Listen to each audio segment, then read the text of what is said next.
भूख से तड़पते कई गिद्ध, चील और कौवों को खिला दिया गया सर रतन टाटा का शरीर। और ये बिल्कुल सच है, आप वीडियो में जानेंगे आगे।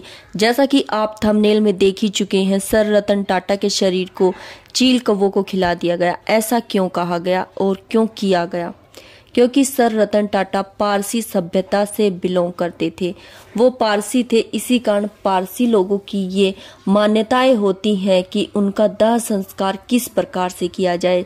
जैसे मुस्लिम लोग व्यक्तियों को मृत होने के बाद दफन कर देते हैं, मिट्टी में दफना देते हैं, उसी तरह से हिंदू सभ्यता के अनुसार दाह संस्कार किया जाता है, लोगों को अग्नि देकर, उनके शरीर को जलाकर।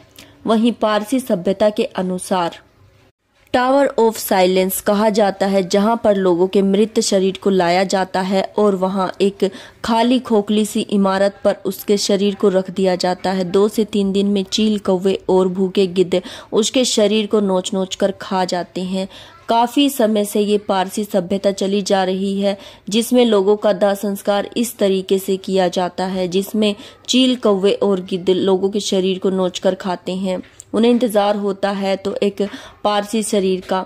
इस मान्यता के पीछे कारण ये है कि पारसी लोगों का कहना है कि यदि मिट्टी में दफन किया जाता है शरीर या फिर उसे जलाया जाता है तो ये इन्वायरमेंट को नुकसान पहुंचाता है। यदि व्यक्ति मृत हो चुका है तो उसे प्रकृति के हवाले कर देना चाहिए और प्रकृति उसे अपने अंदर सम्मिलित कर लेगी।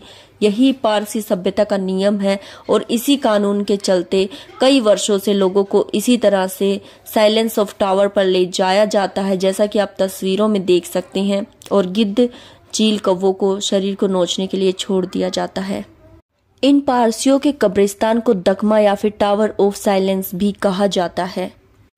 पारसी लोगों की सारी जानकारी रखने वाली एक पर्सिया मैगजीन के दौरान ये निकलकर सामने आया था कि सन 2018 में जब कई पारसियों की मृत्यु हो गई थी और उनके शवों को जब चील, कौवों को खाने के लिए पारसी सभ्यता के अनुसार साइलेंस टावर पर रखा गया था, तो लोगों के शरीर को खाने में ज्यादा समय लग रहा था पक्षियों को, जिसके कारण अब पारसी लोग अपनी इस सभ्यता को चेंज कर रहे हैं। कुछ लोग पारसी ऐसे हैं जो शव को दफनाते हैं, तो कुछ लोग ऐसे हैं जो इलेक्ट्रिकल मशीन में शव को जला देते हैं।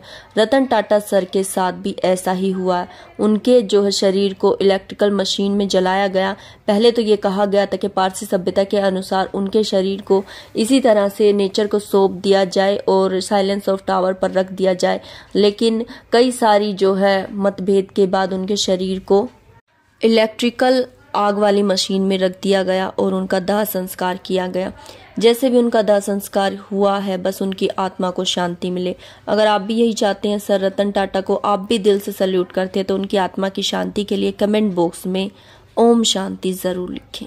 नमस्कार, आप सभी का कीमती समय देने के लिए धन्यवाद।